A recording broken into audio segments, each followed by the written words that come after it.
ꯃꯐꯝ ꯃꯐꯝꯗꯗꯤ ꯏꯁꯤꯡ ꯌꯥꯝꯅ ꯆꯥꯎꯔꯤ ꯑꯗꯣ ꯏꯁꯤꯡ ꯆꯥꯎꯕꯒꯤ ꯚꯤꯗꯤꯑꯣꯁꯨ ꯌꯦꯡꯍꯜꯂꯛꯀꯦꯀꯣ ꯃꯌꯥꯝ ꯀꯗꯥꯏ ꯌꯧꯏꯕ ꯍꯣꯏ ꯌꯧꯔꯣꯏꯍꯦ ꯅꯪ ꯇꯨꯝꯒꯗ꯭ꯔꯅꯦ ꯑꯩꯒ ꯅꯪꯒ ꯆꯠ ꯌꯦꯡꯁꯤꯔꯥ ꯍꯥ ꯅꯪꯒꯤ ꯃꯃꯤꯡ ꯀꯔꯤ ꯀꯧꯒꯦ ꯍꯥꯏꯌꯨ ꯁ꯭ꯋꯥꯏ ꯌꯧꯒꯗ꯭ꯔꯅꯦ ꯎꯪꯈꯤꯔꯅꯦ ꯎꯪꯈꯤꯔꯅꯦ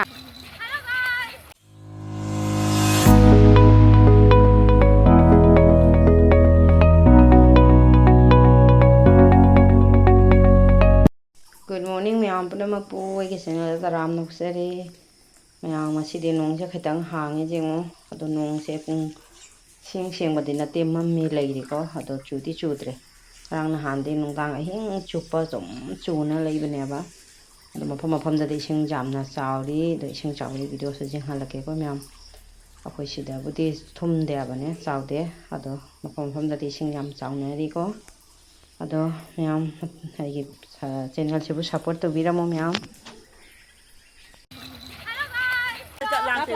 ꯁꯨꯅꯥꯏ ꯏꯁꯤꯡ ꯆꯥꯎꯔꯦ ꯌꯦꯡꯉꯨ ꯃꯌꯥꯝ ꯁꯨꯅꯥꯏꯗ ꯏꯁꯤꯡ ꯆꯥꯎꯕꯒꯤ ꯚꯤꯗꯤꯑꯣꯁꯦ ꯑꯉꯥꯡꯁꯤꯡꯁꯤꯅ ꯅꯨꯡꯉꯥꯏ ꯏꯁꯤꯡꯁꯤꯒ ꯆꯣꯡꯕꯗ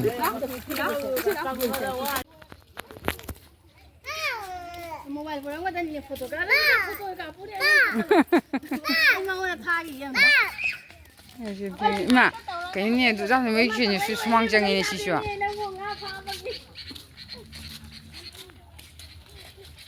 ꯄꯤꯄꯤ ꯄꯤꯄꯤ ꯀꯥꯏ ꯆꯠꯂꯤꯕ ꯄꯤꯄꯤ ꯄꯤꯄꯤ ꯐꯣꯇꯣ ꯀꯥꯞꯀꯦ ꯄꯤꯄꯤ ꯑꯣꯟꯊꯣꯔꯣ ꯄꯤꯄꯤ ꯑꯣꯟꯊꯣꯔꯣ ꯄꯤꯄꯤ ꯐꯣꯇꯣ ꯀꯥꯞꯀꯦ ꯀꯗꯥꯏ ꯌꯧꯏꯕ ꯍꯣꯏ ꯌꯧꯔꯣꯏꯍꯦ ꯅꯪ ꯇꯨꯝꯒꯗ꯭ꯔꯅꯦ ꯑꯩꯒ ꯅꯪꯒ ꯆꯠ ꯌꯦꯡꯁꯤꯔꯥ ꯍꯥ ꯅꯪꯒꯤ ꯃꯃꯤꯡ ꯀꯔꯤ ꯀꯧꯒꯦ ꯍꯥꯏꯌꯨ ꯁ꯭ꯋꯥꯏ ꯌꯧꯒꯗ꯭ꯔꯅꯦ ꯎꯪꯈꯤꯔꯅꯦ ꯎꯪꯈꯤꯔꯅꯦ ꯅꯪꯒꯤ ꯃꯃꯤꯡ ꯀꯔꯤ ꯀꯧꯒꯦ ꯍꯥꯏꯔꯣ ꯐꯖꯅ ꯍꯥꯏꯔꯣ ꯐꯨꯜꯅꯦ ꯁꯤꯕꯥꯅꯤ ꯁꯔꯃ ꯎꯪꯈꯤꯔꯅꯦ ꯑꯣ ꯅꯣꯏ ꯌꯨꯝ ꯊꯨꯝꯃꯕꯣ ꯊꯨꯝꯗ꯭ꯔꯅꯦ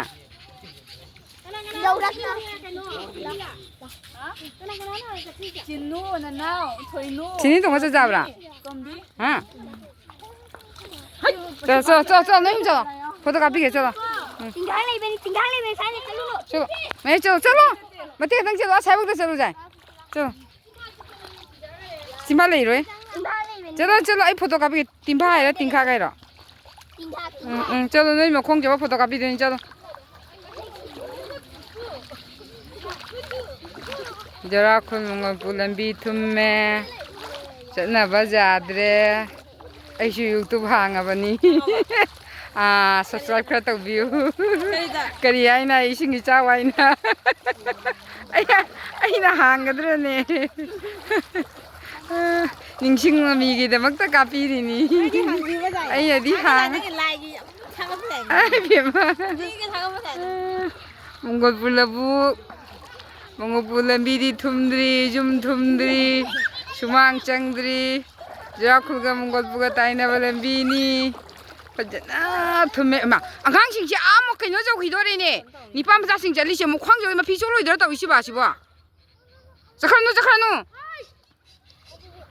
누가 ꯆꯣꯡꯉ ꯁꯥꯟꯅꯧꯗꯅ ꯌꯥꯝ ꯅꯨꯡꯁꯤꯅꯦ ꯑꯩꯈꯣꯏꯁꯨ ꯅꯣꯏꯒ ꯅꯍꯥꯟ ꯁꯥꯟꯅꯕꯩꯗꯣ ꯍꯥꯞꯄꯅꯤ ꯑꯩꯈꯣꯏꯅꯤ ꯑꯥꯗꯩ ꯅꯤꯄꯥ ꯃꯆꯥꯁꯤꯡꯁꯦ ꯆꯠꯁꯤ ꯃꯐꯤ ꯆꯣꯠꯂꯣꯏꯗ꯭ꯔꯥ ꯇꯧꯏꯁꯤꯕꯣ ꯗꯨꯁꯦ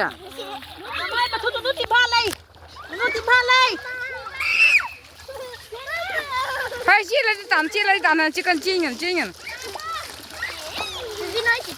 ꯇꯤꯝꯐꯥ ꯂꯩ ꯑꯩꯅ ꯍꯜꯂꯦ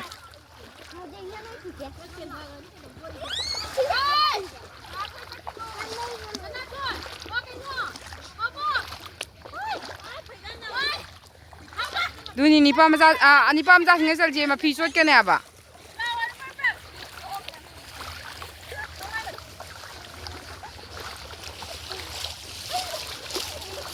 ꯍꯦꯛꯄ ꯆꯣꯟꯕ ꯍꯨꯕ ꯆꯣꯟꯕ ꯃꯌꯥꯝ ꯌꯥꯎꯅꯔꯦ ꯀꯔꯤ ꯄꯤꯄꯤ ꯀꯔꯤ ꯀꯗꯥꯏ ꯗꯨꯒ ꯂꯦꯞꯄꯨ ꯅꯣꯏ ꯌꯨꯝꯗꯨꯒ ꯂꯦꯞꯄꯨ ꯅꯣꯏ ꯌꯨꯝ ꯂꯩꯁꯥꯕꯤ ꯑꯍꯨꯝꯒ ꯐꯣꯇꯣ ꯀꯥꯞꯀꯦ